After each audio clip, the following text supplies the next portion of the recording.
Selamat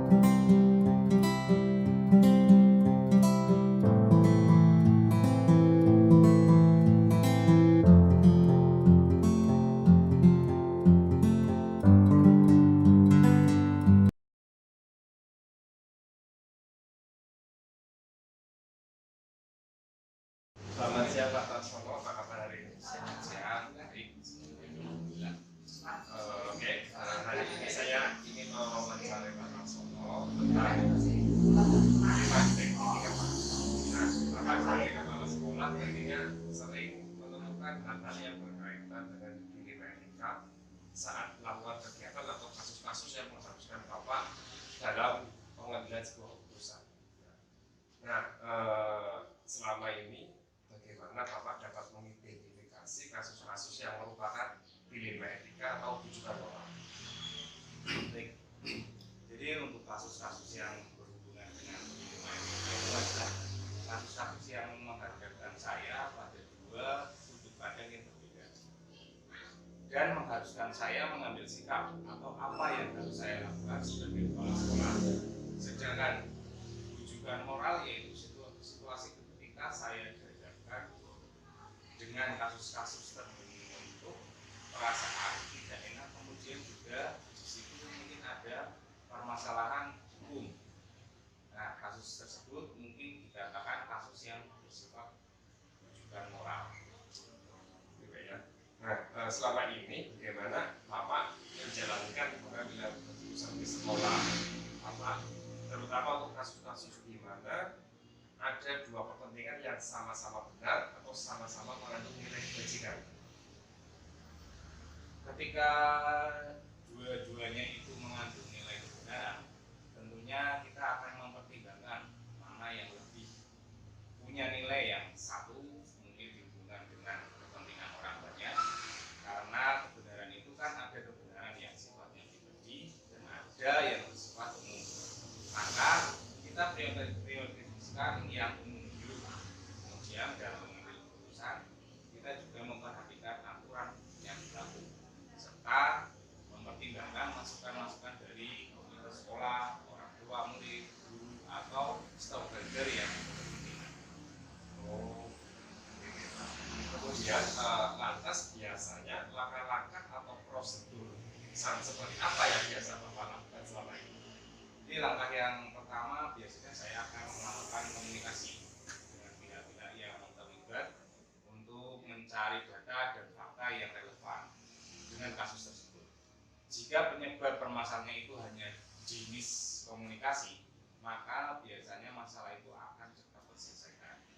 Akan tetapi jika kasus yang kompleks, maka kita akan melakukan pertimbangan agar keputusan yang nantinya kita ambil bisa diterima semua pihak dan tentunya sesuai dengan peraturan yang ada.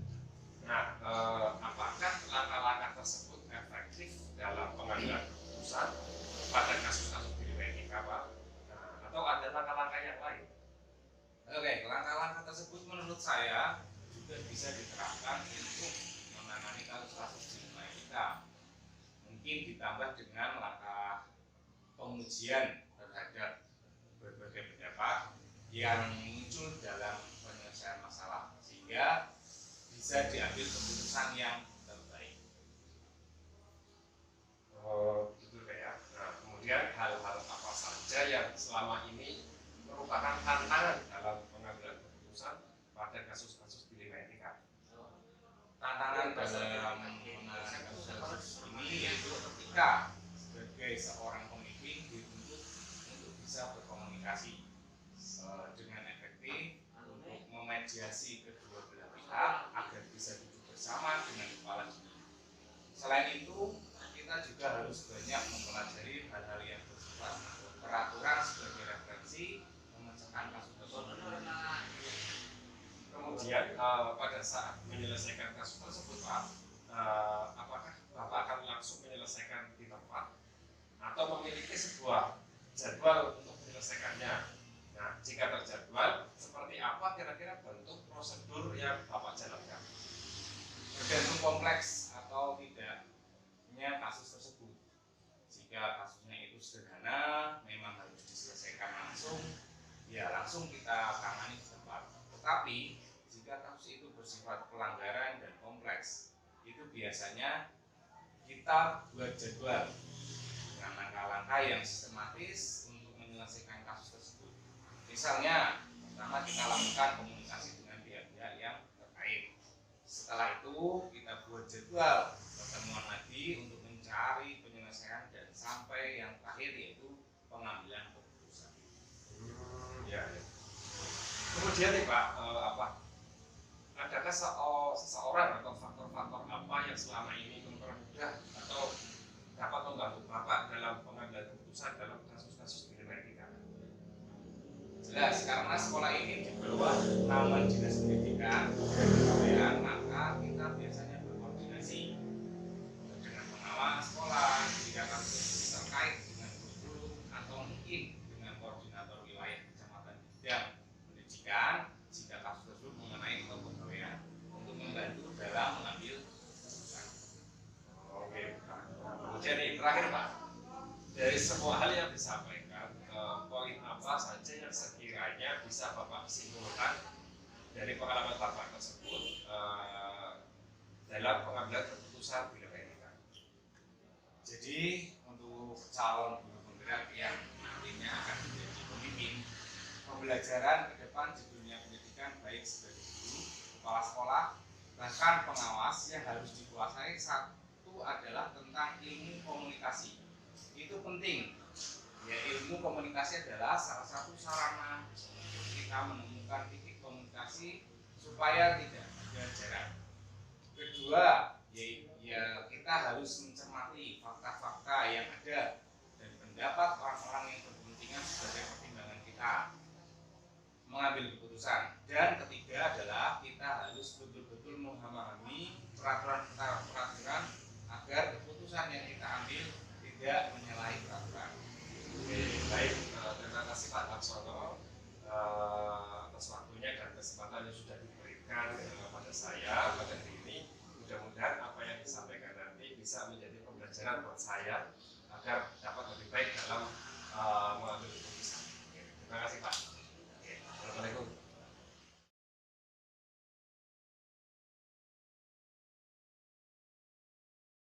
Bapak, selamat siang Pak Mekan. Apa kabar hari ini? Alhamdulillah sehat. Oke. Hari ini saya ingin melakukan wawancara dengan Pak Mekan kaitannya dengan dilema etika Pak. Nah, Bapak sebagai kepala sekolah tentunya sudah sering menemukan hal-hal yang berkaitan dengan dilema etika ya Pak. Nah, selama ini bagaimana Bapak mengidentifikasi kasus-kasus yang merupakan dilema etika atau itu merupakan kejutan moral? Terima kasih Pak. Bisa untuk menjawab bagaimana mengidentifikasi itu, kita harus tahu dulu apa yang dimaksud dengan dilema etika. Dilema etika itu adalah situasi di mana kita harus memilih antara kebenaran dan kebenaran. Itu baru saya. Jadi dua-duanya sama benar, tetapi kita harus memilih salah satunya. Tentunya pilihan itu adalah pilihan yang terbaik. Untuk menentukan itu maka kita harus harus punya tahapan-tahapan. Kita lihat tahapan-tahapannya. Yang pertama adalah kita harus bisa mencari informasi yang berkaitan dengan permasalahan itu. Informasi ini sangat penting karena dengan informasi ini maka nanti akan masuk ke tahap berikutnya, yaitu tahap kedua adalah tahap untuk merencanakan solusi pemecahannya.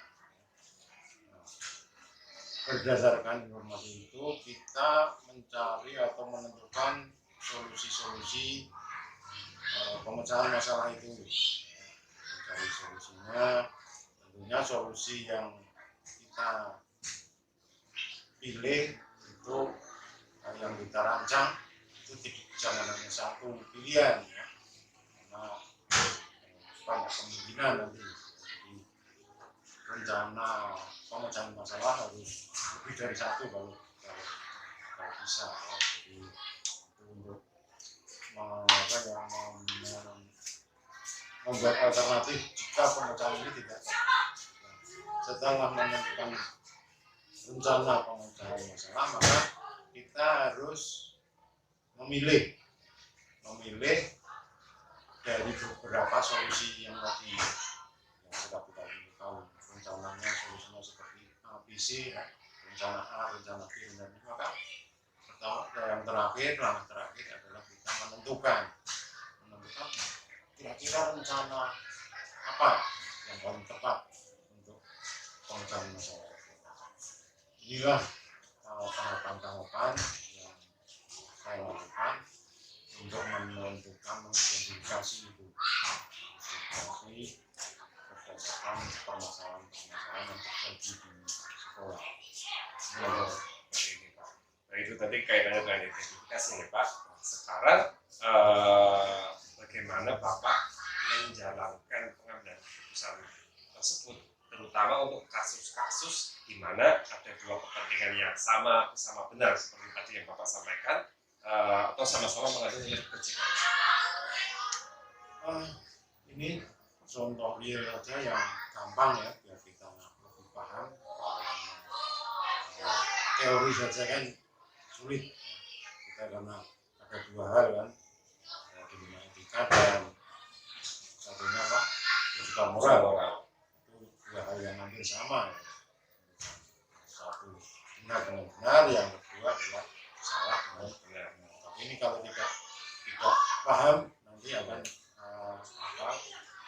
keliru dalam pengambilan keputusan.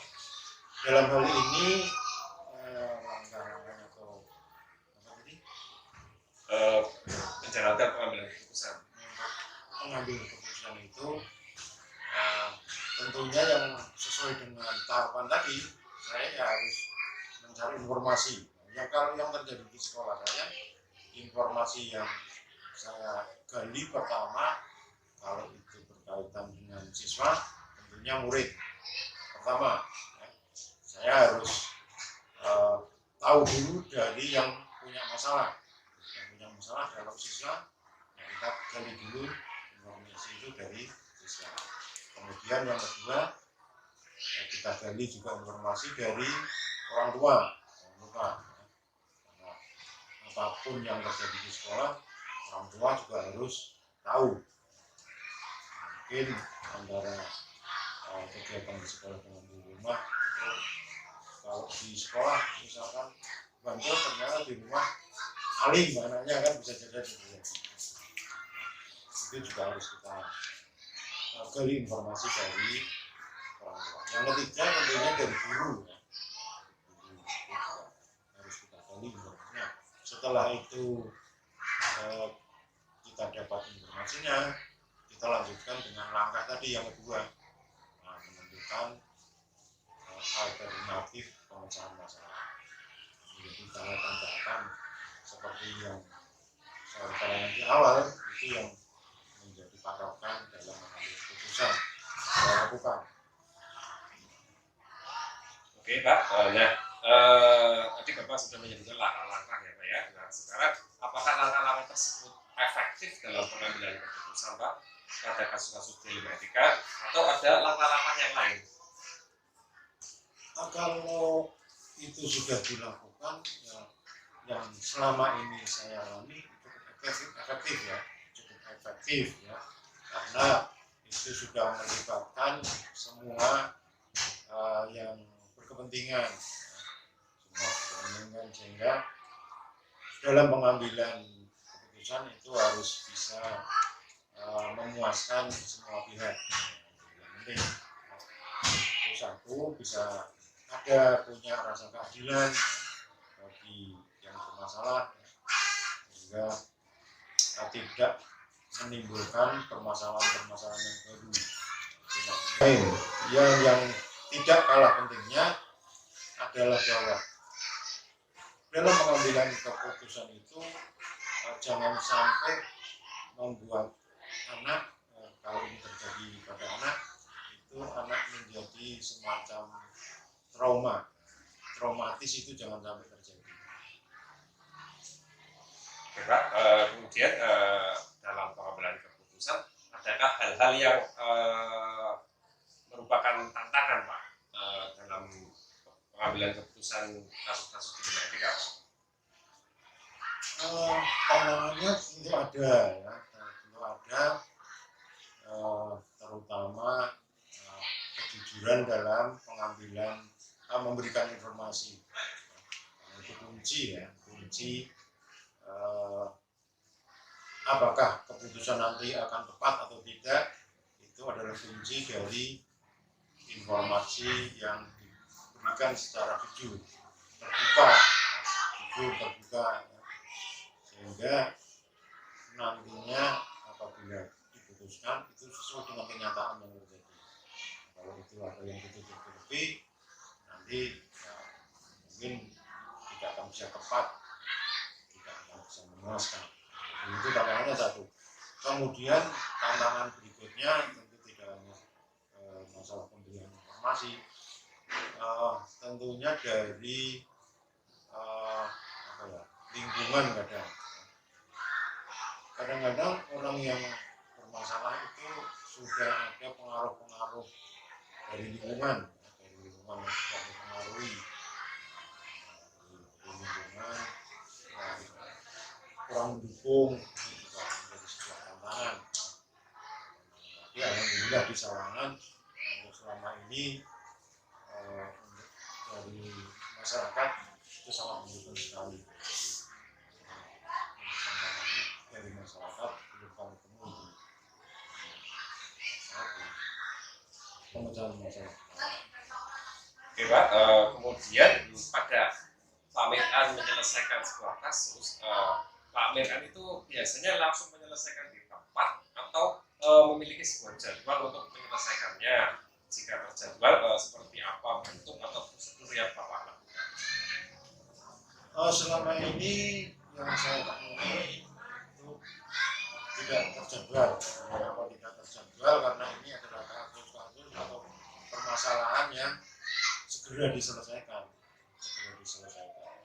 Seperti yang terjadi di SD kami pada awal tahun pelajaran itu kan, guru agamanya minta berhenti, ya, maksudnya dia WB, kemudian dia untuk memaksa tidak melanjutkan WB lagi, itu kan permasalahan sebuah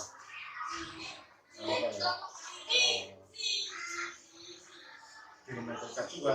Kalau ini saya biarkan, maka akan kekurangan guru. Sementara kita harus mengambil atau harus ada guru yang mengajar. Ini kan permasalahan yang harus diselesaikan, maka itu tidak kami jadwalkan. Hanya saja untuk pengambilan keputusan ini tentunya saya akan melibatkan masukan-masukan dari yang lain. Harus ada izin, ya, maksudnya harus saya sampaikan ke pengawas terutama, karena ini berkaitan dengan kegiatan pembelajaran yang kalau kita menurut aturan dari pemerintah, kita memang sudah tidak boleh untuk mengangkat, ya, tapi karena ini kebutuhan dan harus ada, apalagi itu ada pendidikan agama yang tidak semua guru diberi hak untuk memberi pelajaran agama, maka saya harus punya keberanian untuk mengambil keputusan itu. Mengapa ini saya lakukan segera? Karena pengalaman saya di SD dulu saya yang lama, karena saya juga Sawangan ini baru, itu hampir 1 tahun itu tidak ada guru agama, sehingga sangat merepotkan sekali, sehingga pendidikan agamanya sangat ketinggalan karena banyak kebijakan, pengaruh kebijakan yang harus kita ikuti, ya. pengalaman yang lalu itu dia sih, kami sudah berkali-kali mengusulkan, tapi karena tidak ada, belum ada kebijakan untuk mengembangkan keyakinan baru, dan itu akhirnya sampai hampir 1 tahun itu, 1 tahun baru ada diisi ya. Dengan pengalaman itu maka di Sawangan saya mengambil keputusan harus segera cepat untuk mengisi. Oke Pak, sangat menarik tadi Bapak menyatakan perlu juga dalam pengurusan masukan-masukan dari pihak-pihak yang lain ya Pak ya. Nah, kemudian adakah seseorang atau faktor-faktor yang selama ini mempermudah atau membantu Bapak dalam pengambilan keputusan Pak? Dan khususnya dalam kasus-kasus di dalam hal itu maka yang sangat membantu saya adalah rekan-rekan guru. Mereka sangat kooperatif sekali dalam memberikan masukan-masukan, ya, kemudian memberikan informasi-informasi. Tentunya yang lain adalah dari pemangku kepentingan Pak Lurah. Kebetulan Pak Lurah sudah kenal secara pribadi. Jadi sebelum saya pindah di Sawangan itu dengan Pak Lurahnya itu saya pribadi sudah akrab. Jadi sudah berteman lama, sehingga begitu ada permasalahan di sekolah, misalkan ada minta masukan-masukan, itu Pak Lurah sangat welcome sekali, sangat membantu sekali. Oke Pak, pertanyaan terakhir ini Pak. Dari semua hal yang disampaikan, kira-kira poin apa saja yang sekiranya bisa Bapak simpulkan dari pengalaman Bapak dalam mengambil keputusan yang kaitannya dengan dunia etika Pak? Ini sangat juga membantu saya untuk belajar. Ya, dari pengalaman yang saya ambil dari peristiwa yang terjadi, itu yang pertama bahwa kita dalam mengambil keputusan harus dilakukan dengan hati yang dingin ya, jangan melibatkan emosi, harus dengan hati, dengan kesabaran, kemudian tentunya dengan pertimbangan-pertimbangan yang bijak. Dasarnya adalah tadi informasi-informasi yang masuk harus selalu kita pertimbangkan. Kemudian dalam mengambil keputusan harus bisa memuaskan semua pihak. Kemudian yang tidak kalah pentingnya bahwa apa yang kita putuskan itu jangan sampai timbul permasalahan yang baru. Yang pertama, kita harus dengan sabar, dengan menambah kedewasaan. Kita harus lebih dewasa menghadapi banyak orang. Kemudian tadi apa yang kita putuskan bisa memberikan rasa keadilan, juga rasa kepuasan bagi banyak masalah. Kalau juga bisa. Oke, baik, terima kasih Pak Mir'at sudah menyempatkan waktunya untuk wawancara dengan saya. Mudah-mudahan pengalaman Bapak sangat membantu bagi saya kaitannya dengan tugas-tugas CGP maupun menambah pengalaman saya untuk mengambil keputusan. Pak. Oke, terima kasih Pak. Terima kasih Pak Isa, semoga apa yang kita bicarakan yang singkat ini punya manfaat baik kepada kita maupun di dunia pendidikan yang tentunya itu adalah dunia kita. Dan ini semua semata-mata untuk sama. Ini Pak, siap. Terima kasih. Oke. Berikut analisis dan refleksi hasil wawancara. Analisis wawancara yang pertama. Dalam pelaksanaan wawancara dengan Bapak Tarsono SPDSD, saya menemukan bahwa paradigma yang dihadapi oleh narasumber terkait permasalahan dilema etika, yaitu individu melawan kelompok, terlihat ketika narasumber menceritakan pengalamannya ketika menghadapi kebenaran yang sifatnya pribadi melawan kebenaran yang bersifat umum. Adapun prinsip yang digunakan narasumber dalam pengambilan keputusan yaitu berpikir berbasis peraturan. Harapannya, keputusan yang diambil dapat diterima oleh semua pihak. Selain itu, saya juga menemukan bahwa narasumber telah melakukan beberapa langkah pengambilan keputusan, yaitu mengenali nilai-nilai yang saling bertentangan, menentukan siapa yang terlibat, mengumpulkan fakta-fakta, dan melakukan pengujian sebelum pengambilan keputusan. Analisis wawancara yang kedua, dalam pelaksanaan wawancara dengan Pak Miran SPD MAP, saya menemukan bahwa paradigma dilema etika yang dihadapi oleh narasumber yaitu jangka pendek lawan jangka panjang. Narasumber menceritakan pengalamannya ketika harus mengambil keputusan untuk menyikapi kekosongan formasi guru pendidikan agama Islam di sekolahnya. Adapun prinsip yang digunakan narasumber dalam mengambil keputusan yaitu berpikir berbasis peraturan. Harapannya keputusan yang diambil dapat diterima oleh semua pihak dan bermanfaat untuk murid. Selain itu, saya juga menemukan bahwa narasumber telah melakukan beberapa langkah pengambilan keputusan, yaitu mengidentifikasi nilai-nilai yang saling bertentangan, mengumpulkan fakta-fakta, mencari alternatif pemecahan masalah, kemudian mendiskusikannya. Dengan langkah-langkah demikian, narasumber yakin akan efektif untuk menghasilkan keputusan yang terbaik. Saya rasa banyak persamaan penanganan yang dilakukan keduanya dalam setiap pengambilan keputusan. Di antaranya, jika saya kaitkan dengan modul 3.1, mereka sudah menerapkan prinsip pengambilan keputusan berpikir berbasis peraturan. Selain itu, dalam penanganan kasus dilema etika, keduanya juga melakukan langkah-langkah pengujian terlebih dahulu sebelum mengambil keputusan. Adapun perbedaannya ada pada paradigma yang diambil. Narasumber 1 lebih cenderung menggunakan paradigma individu lawan kelompok, sedangkan narasumber 2 menggunakan paradigma jangka pendek lawan jangka panjang. Kedua narasumber sama-sama menonjol dalam cara pengambilan keputusannya, yang senantiasa melakukan musyawarah bersama warga sekolah dan pihak-pihak terkait, agar keputusan yang diambil dapat menghasilkan keputusan yang terbaik dan dapat diterima oleh semua pihak.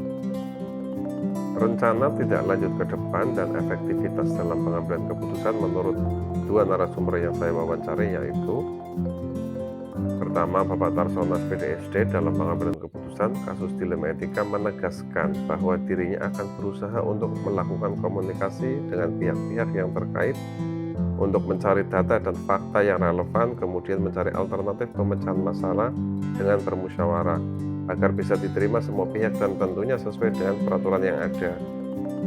Kedua, Bapak Miran SPD MAP, beliau mengatakan bahwa akan berusaha lebih bijak dalam mengambil keputusan.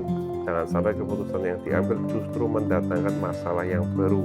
Selain itu, keputusan harus berpihak pada murid.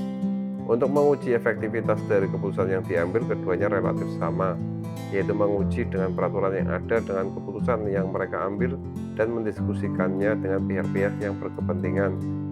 Selama keputusan tersebut bisa diterima dan membawa manfaat, maka keputusan yang diambil sudah efektif. Ketika saya dihadapkan dengan kasus dilema etika dan harus mengambil sebuah keputusan, maka saya akan berusaha menekan rasa idealis yang ada pada diri saya dan lebih mengutamakan kepentingan bersama, serta mengedepankan keberpihakan kepada murid. Hal ini saya lakukan dengan cara menampung semua saran serta masukan melalui musyawarah dengan Dewan Guru dan pihak-pihak yang terkait. Sebelum mengambil keputusan, tentu saya akan memanfaatkan materi yang telah saya pelajari, yaitu 4 paradigma, 3 prinsip, dan 9 langkah pengujian sebagai dasar untuk mengambil keputusan. Mulai saat ini, saya akan berusaha dalam menerapkan hal tersebut dalam setiap pengambilan keputusan yang harus saya buat.